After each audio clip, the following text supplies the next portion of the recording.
जैसा कि आज की इस वीडियो में हम लोग फिर से डेली की तरह जो है लूसेंट की बुक से जो है ज्योग्राफी यानी कि भूगोल को पढ़ेंगे।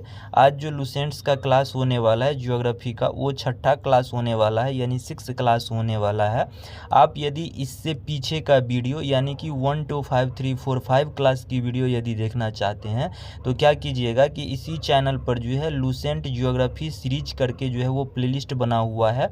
उस प्लेलिस्ट में जा कर के जो है इससे पीछे का वीडियो देख सकते हैं। आप यदि किसी भी एग्ज़ाम का तैयारी करते हैं जैसा कि एसएससी, यूपीएससी, बिहार दरोगा, बीपीएससी, रेलवे, बैंक या टीआरई 4 का तैयारी करते हैं तो उसके लिए यह काफ़ी यूजफुल होने वाला है, क्योंकि उस सारे एग्ज़ाम में जो है ज्योग्राफी पूछे जाते हैं। ठीक है, और आज जो हम लोग पढ़ने वाले हैं वो वोल्केनो यानी कि ज्वालामुखी के बारे में और साथ ही साथ क्या कहते हैं भूकंप यानी अर्थक्वेक के बारे में पढ़ने वाले हैं। तो चलिए शुरुआत करते हैं। तो देखिए जैसा कि यहाँ जो है कायांतरित चट्टान वगैरह जो दिया गया है इसे हम लोग जो है पीछे की वीडियो में जो है पढ़ चुके हैं, और आज हम लोग जो पढ़ेंगे वो वोल्केनो यानी कि ज्वालामुखी से पढ़ेंगे, यहाँ से पढ़ेंगे। ठीक है, तो देखिए सबसे पहले जानना होगा कि ज्वालामुखी किसे कहते हैं। तो देखिए ज्वालामुखी वोल्केनो जो है भूपटल पर वह प्राकृतिक छेद या दरार है, यानी कि पृथ्वी पर जो है वह छेद या दरार है जिससे होकर क्या होता है कि पृथ्वी का पिघला हुआ पदार्थ लावा, राख, भाप तथा अन्य गैस बाहर निकलती है। ठीक है, उसे क्या कहते हैं, ज्वालामुखी कहते हैं। अब देखिए मन में क्वेश्चन सब बनता होगा कि यह ज्वालामुखी जो है पृथ्वी के किस भाग से होकर निकलती है, कहाँ से निकलती है।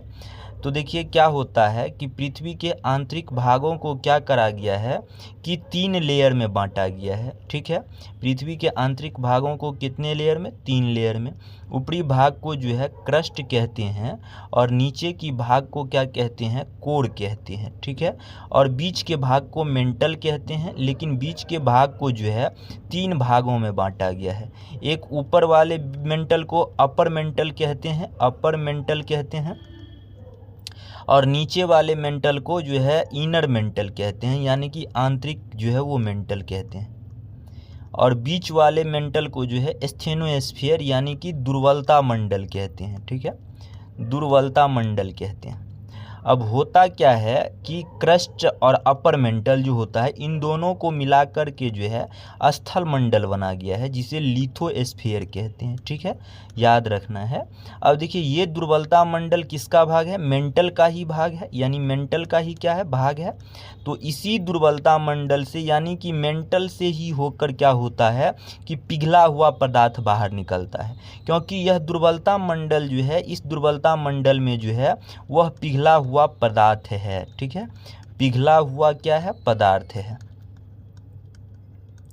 तो इसी दुर्बलता मंडल से क्या होता है, दुर्बलता मंडल से जो है पिघला हुआ पदार्थ जब पृथ्वी पर आता है तो उसे क्या कहते हैं, पृथ्वी पर आता है तो उसे लावा कहते हैं, पिघला हुआ पदार्थ को। और इस दुर्बलता मंडल में जो पिघला हुआ पदार्थ रहता है इसे क्या कहते हैं, मैग्मा कहते हैं। इससे ऊपर के भाग में क्या कहते हैं, मैग्मा कहते हैं। लेकिन यही पिघला हुआ पदार्थ यानी कि मैग्मा जब पृथ्वी की सतह पर पहुँच जाता है तो उसे लावा कहते हैं। ठीक है, तो याद रखना है कि यह दुर्बलता मंडल किसका भाग है, मेंटल का भाग है, और इसी मेंटल वाले दुर्बलता मंडल भाग से जो है ज्वालामुखी का विस्फोट होता है, यानी कि पिघला हुआ पदार्थ बाहर आता है जिसे क्या कहते हैं, ज्वालामुखी कहते हैं। यह यहाँ जो है लूसेंट में नहीं दिया गया है लेकिन एनसीईआरटी में दिया गया है। ठीक है, तो अब देखिए नेक्स्ट पॉइंट क्या है कि ज्वालामुखी के कप के आकार के मुख को क्या कहते हैं, क्रेटर कहते हैं। ज्वालामुखी के कप के आकार के मुख को क्रेटर कहते हैं, यानी कि क्रेटर क्या है, एक प्रकार का गड्ढा है।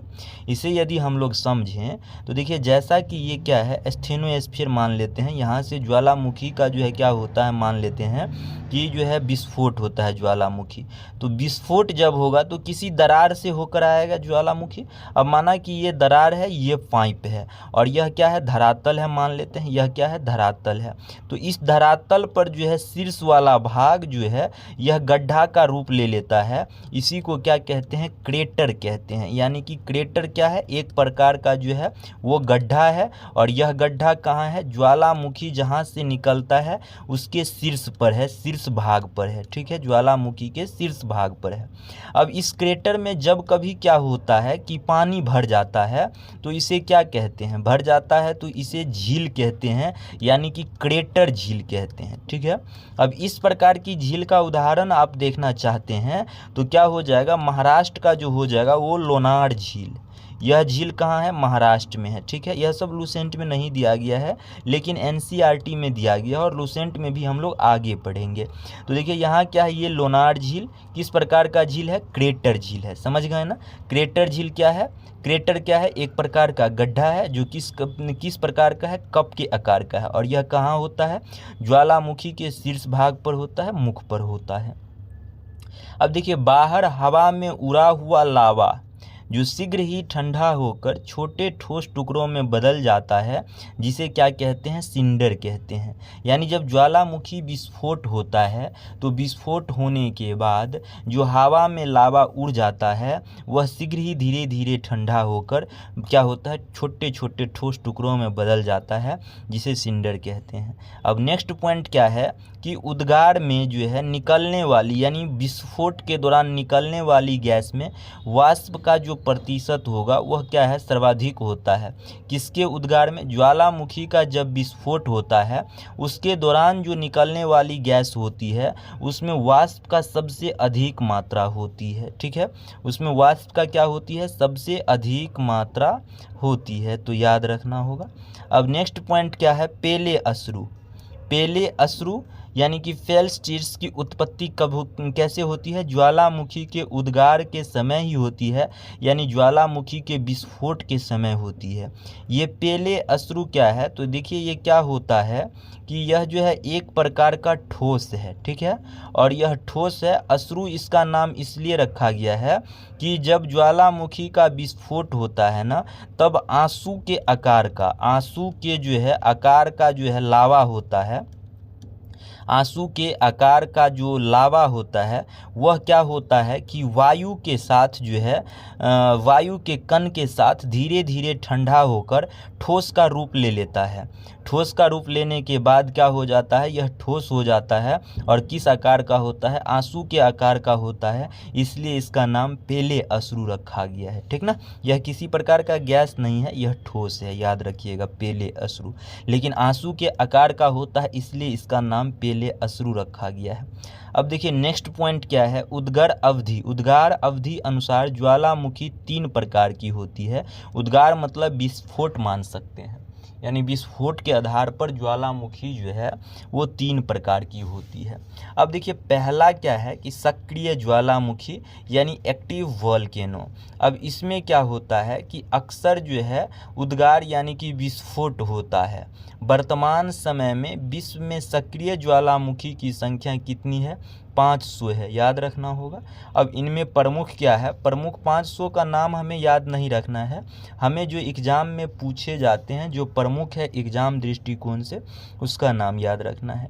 उसमें प्रमुख क्या है, इटली का एटना तथा स्ट्राम्बोली। यह स्ट्राम्बोली अभी हम आगे पढ़ेंगे कि यह कहाँ है, भूमध्य सागर में है। अब देखिए मैक्सिको उत्तरी अमेरिका में स्थित जो है, मैक्सिको में, यानी मैक्सिको कहाँ है, उत्तरी अमेरिका में है, और मैक्सिको में स्थित कौन है, कोलिमा ज्वालामुखी, बहुत ही सक्रिय ज्वालामुखी है। तो कोलिमा ज्वालामुखी आपसे पूछे कहाँ है तो मैक्सिको में है। मैक्सिको किस महाद्वीप का जो है वो देश है, तो उत्तरी अमेरिका का है। और कोलिमा ज्वालामुखी किस प्रकार का ज्वालामुखी है, तो सक्रिय ज्वालामुखी है, एक्टिव वोल्केनो है, याद रखना होगा, ठीक है। अब देखिए नेक्स्ट पॉइंट हमारा क्या है कि इसमें 40 बार से अधिक बार उद्गार हो चुका है। देखिए इसमें यानी कि कोलिमा ज्वालामुखी में जो है 40 बार से अधिक बार क्या हो चुका है, विस्फोट हो चुका है।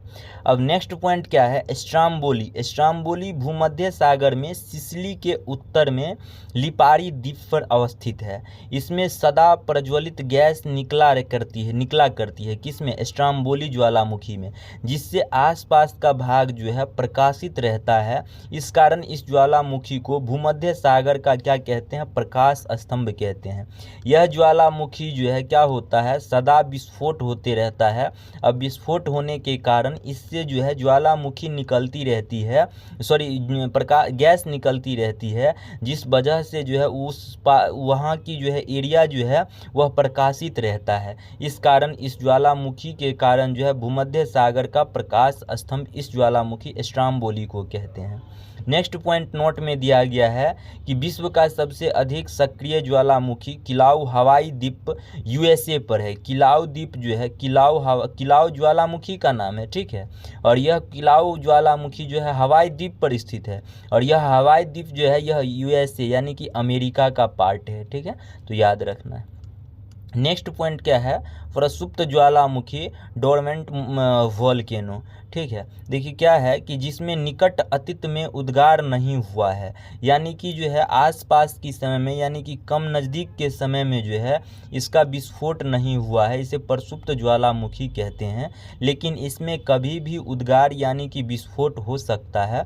उदाहरण है विसुवियस, भूमध्य सागर में स्थित है। दूसरा है क्राकाटोवा, सुंडा जलडमरू मध्य में स्थित है। तीसरा है फ्यूजियामा, जापान में स्थित है। चौथा है मेयन, फिलीपींस में स्थित है। तो याद रखिएगा यह जो ज्वालामुखी का एग्जाम्पल था यह प्रसुप्त ज्वालामुखी का एग्जाम्पल था। नेक्स्ट पॉइंट तीसरा जो है वो शांत ज्वालामुखी है। शांत ज्वालामुखी किसे कहते हैं, तो वैसा ज्वालामुखी जिसमें ऐतिहासिक काल से कोई जो है विस्फोट नहीं हुआ है और जिसमें पुनः भी विस्फोट होने की संभावना नहीं है।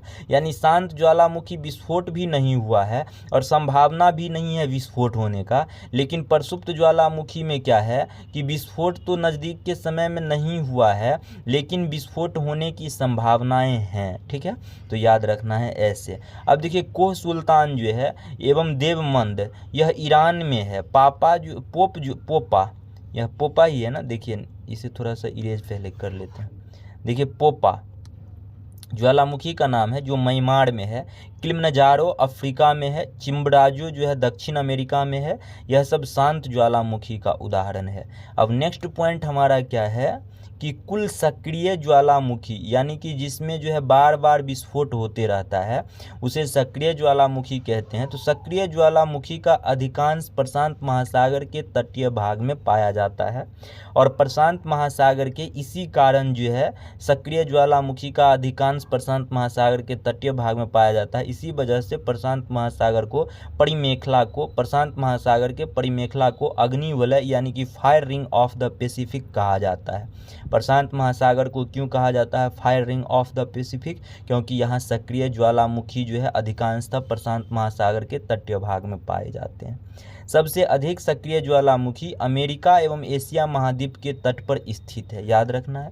नेक्स्ट पॉइंट यह भी है कि ऑस्ट्रेलिया महाद्वीप में क्या है कि एक भी ज्वालामुखी नहीं है। अब नेक्स्ट पॉइंट गैसर है और दूसरा पॉइंट धुआंड़े है। तो देखिए गैसर और धुआंड़ा ये जो है एक प्रकार का दोनों क्या है, दरार है, दोनों दरार है। लेकिन दोनों में अंतर क्या है कि इस गैसर के माध्यम से जो है ओनली जल और वाष्प जो है वो क्या होता है बाहर आता है इस दरार से।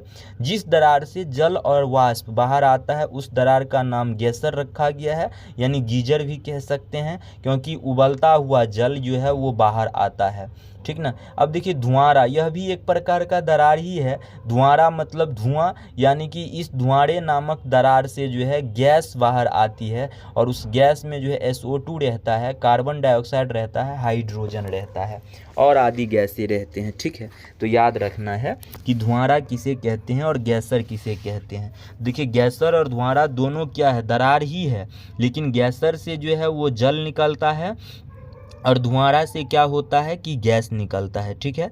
अब देखिए धुआंरा में नेक्स्ट पॉइंट क्या दिया गया है, गंधक युक्त धुआंरा को जो है क्या कहते हैं, सुल्फतारा कहा जाता है।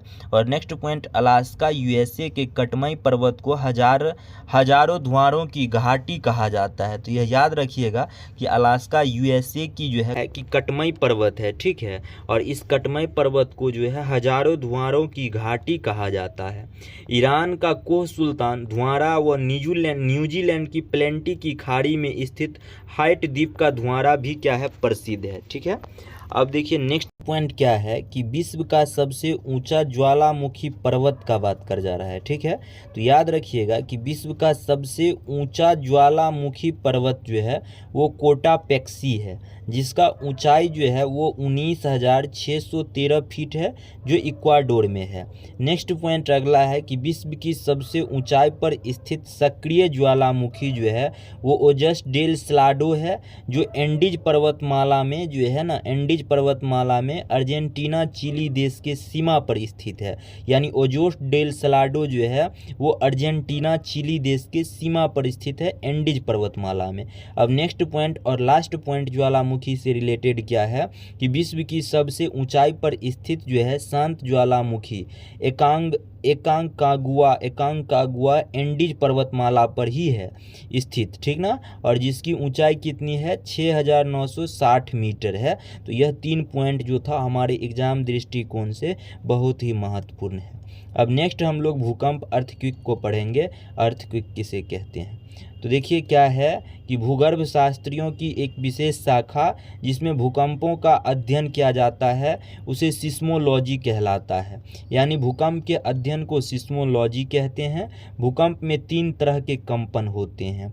3 तरह के कंपन में पहला P प्रकार का, और दूसरा S प्रकार का, और तीसरा L प्रकार का, यानी PSL। ये तीनों जो है भूकंप के कंपन का नाम है। अब हम लोग डिटेल से जानेंगे कि P प्रकार को क्या कहते हैं। तो P को प्राइमरी वेव्स कहते हैं, यानी P वेव कहते हैं। प्राइमरी यानी कि प्राथमिक अथवा P तरंग के नाम से जानते हैं P तरंग को।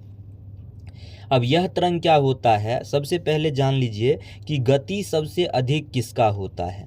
तो देखिए वेग जो होता है वह सबसे अधिक जो होता है वह P तरंग का होता है, उसके बाद S तरंग का, उसके बाद L तरंग का। और विनाशकारी में कौन सा तरंग सबसे ज़्यादा विनाशकारी करता है, विनाश पहुंचाता है, क्षति पहुंचाता है पृथ्वी पे यानी धरातल पे? तो L तरंग, उसके बाद S तरंग, उसके बाद P तरंग। यानी कि जिसका वेग जितना अधिक रहेगा वह क्षति उतना कम पहुंचाएगा। यानी L तरंग का वेग सबसे कम है तो यह क्षति क्या करेगा, सबसे ज़्यादा पहुंचाएगा। तो याद रखिएगा जिसका वेग अधिक होगा वह क्षति कम पहुंचाएगा। जिसका, क्योंकि क्षति इसलिए कम पहुंचाएगा क्योंकि ज़्यादा वेग होने की वजह से जो है यह कम समय में जो है उस जगह से गुजर जाएगा। और वेग माना कि L तरंग का सबसे कम वेग है, ठीक है। अब वेग कम है तो यह क्या करेगा, धीरे धीरे धीरे धीरे धीरे धीरे इस स्थान से गुजर रहा है। यानी कि एक ही स्थान पर अधिक समयों तक जो है कंपन कराता रहा, इसलिए ना इसका वेग कम है। और अधिक समय तक कंपन कराएगा तो क्या करेगा, उस स्थान का पर जो है असर करेगा। असर करने के बाद उस स्थान का मकान वगैरह ढह जाएगा। इसलिए जिसका वेग कम होता है वह विनाशकारी तरंग होता है, ठीक ना। तो याद रखिएगा। अब देखिए नेक्स्ट पॉइंट यहाँ क्या है कि यह तरंग पृथ्वी के अंदर प्रत्येक माध्यम से होकर गुजरती है। देखिए P तरंग क्या है कि यह ठोस से भी होकर गुजरती है, द्रव से भी होकर गुजरती है, और गैस से भी होकर गुजरती है। लेकिन S तरंग जो है ओनली ठोस से होकर गुजरती है, ठीक है। यह गैस और द्रव ये दोनों से होकर जो है, गैस और द्रव से होकर नहीं गुजरती है, ठोस से होकर। लेकिन L तरंग जो है यह ठोस से भी होकर गुजरता है, द्रव से भी होकर गुजरता है, और गैस से भी होकर गुजरता है। तो याद रखना है P तरंग तीनों से होकर गुजरता है, S तरंग ओनली ठोस से होकर गुजरता है, L तरंग जो है ठोस, द्रव और गैस तीनों से होकर गुजरता है, ठीक है। तो चलिए हम लोग पढ़ते हैं। अब देखिए यहाँ क्या है कि इसकी औसत वेग जो है 8 किलोमीटर प्रति सेकेंड होती है। यह गति सभी तरंग से अधिक होती है, जैसा कि हम लोग अभी पढ़े हैं, जिससे ये तरंगे किसी भी स्थान पर सबसे पहले पहुँचती है। अधिक गति होने की वजह से सबसे पहले पहुँचती है और सबसे पहले निकल भी जाती है उस स्थान पर से। अब पृथ्वी से गुजरने के लिए इन तरंग द्वारा अपनाया गया मार्ग नतोदर होता है। नतोदर का क्या होता है, अंदर की ओर धंसा हुआ, यानी अवतल की तरह। अब नेक्स्ट पॉइंट क्या है, द्वितीय अथवा S तरंग यानी कि सेकेंडरी या S वेव्स।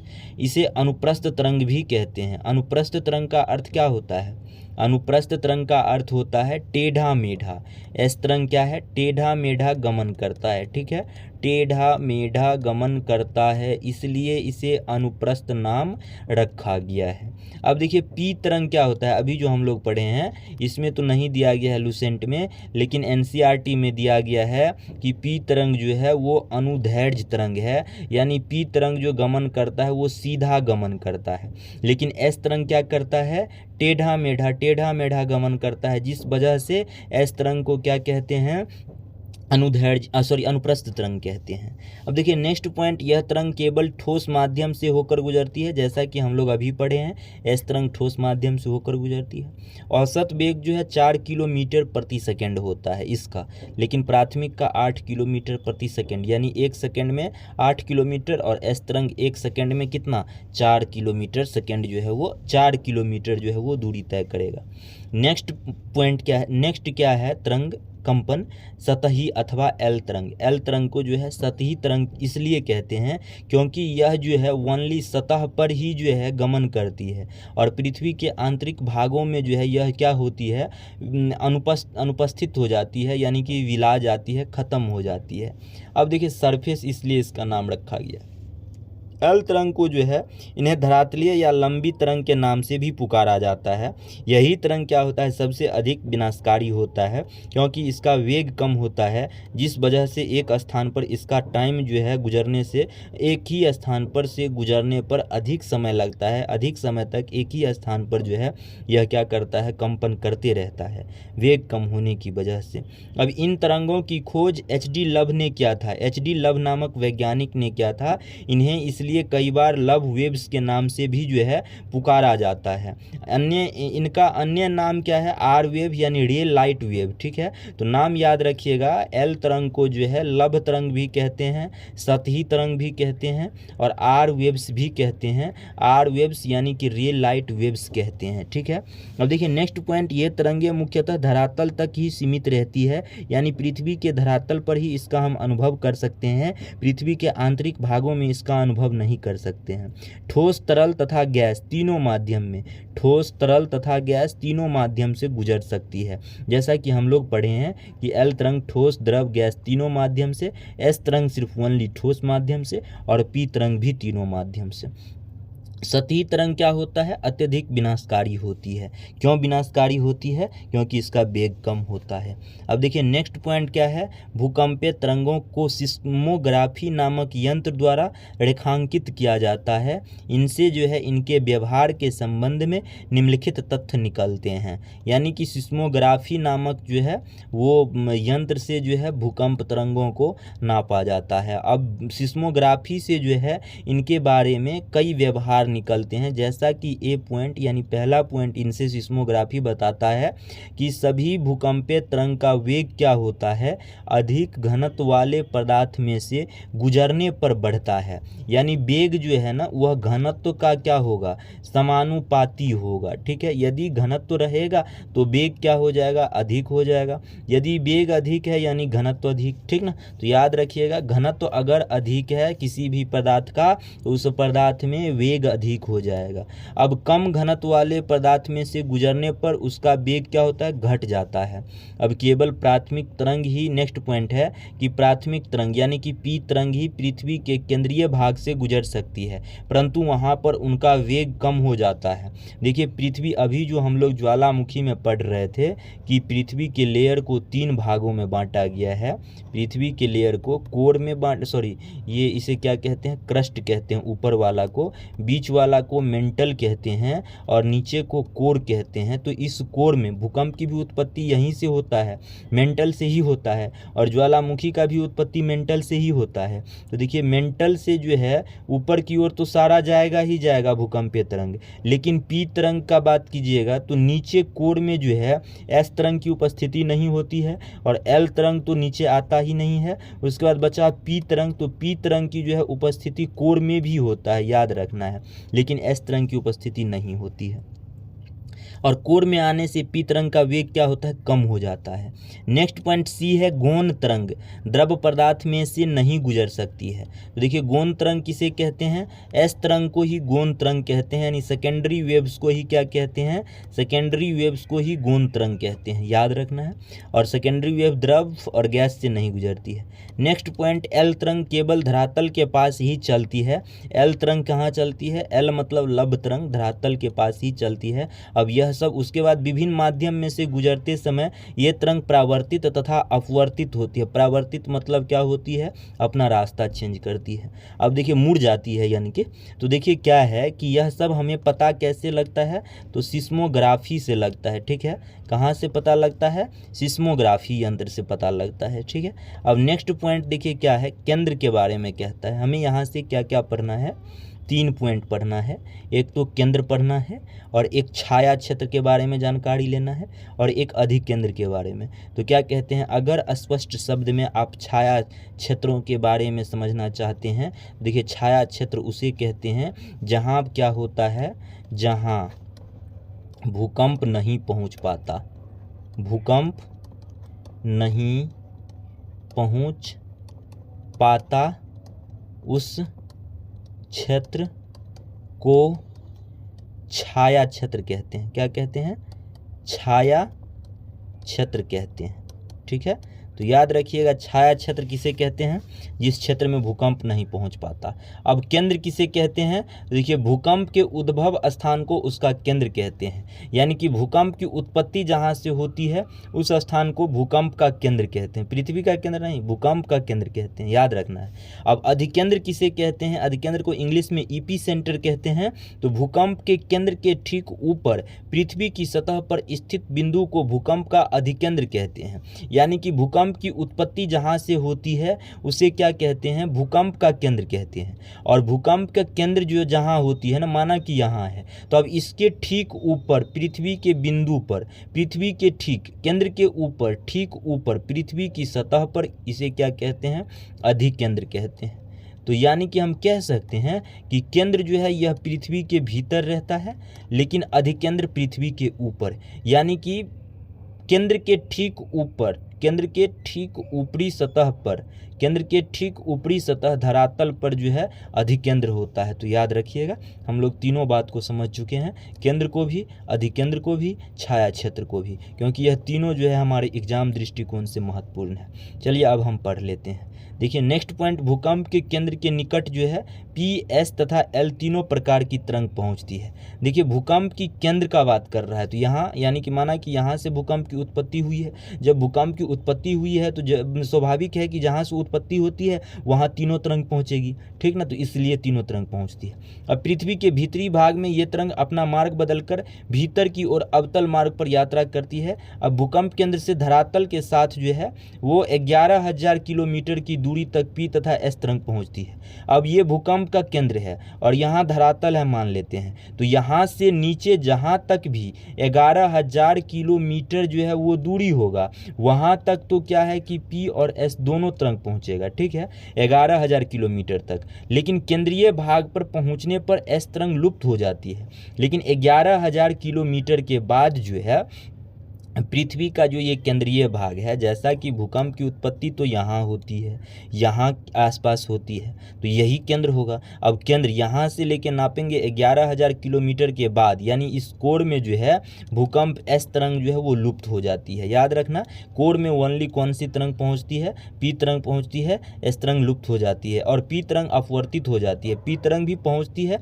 लेकिन अपवर्तित हो जाती है। उसके बाद इस कारण भूकंप के केंद्र से 11,000 किलोमीटर के बाद लगभग 5,000 किलोमीटर तक कोई भी तरंग नहीं पहुंच पाती है। यानी 11,000 किलोमीटर के बाद का बात करिएगा और 5,000 किलोमीटर के बीच के क्षेत्र में कोई भी भूकंप नहीं पहुंच पाता है। और जहां भूकंप नहीं पहुंचती है उस क्षेत्र को क्या कहते हैं, छाया क्षेत्र कहते हैं, शैडो जोन कहते हैं। तो याद रखिएगा, ठीक है। अब देखिए नेक्स्ट पॉइंट क्या है कि अंतःसागरीय भूकंप द्वारा उत्पन्न लहर को जापान में सुनामी कहा जाता है। जिन संवेद नेक्स्ट पॉइंट जिन संवेदनशील यंत्रों द्वारा भूकंपीय तरंग की तीव्रता मापी जाती है उन्हें भूकंप लेखी या सिस्मोग्राफी कहते हैं। इसके 3 स्केल हैं, एक रॉसी फेरेल स्केल, दूसरा मर्केली स्केल, तीसरा रिक्टर स्केल। लेकिन रिक्टर स्केल जो है ज़्यादा क्या है, प्रभावित है। तो हम लोग रिक्टर स्केल के बारे में लूसेंट में दिया गया था। देखिए रिक्टर स्केल भूकंप की तीव्रता या ऊर्जा मापने वाली रिक्टर स्केल का विकास अमेरिकी वैज्ञानिक चार्ल्स रिक्टर द्वारा 1935 ईस्वी में की गई थी। यह एक लघुगणकीय पैमाने यानी कि लघुगणकीय लॉग सिस्टम पर आधारित है।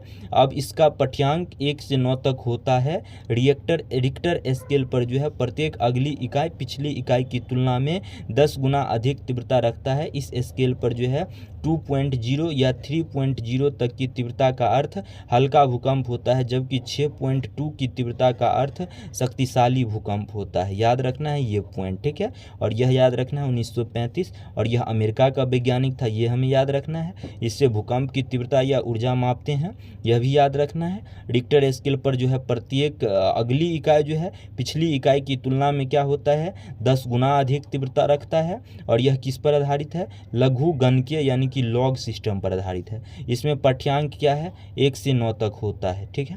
तो याद रखना है। अब जो भी हम लोग पढ़ेंगे इसके बाद अगली वीडियो में पढ़ेंगे।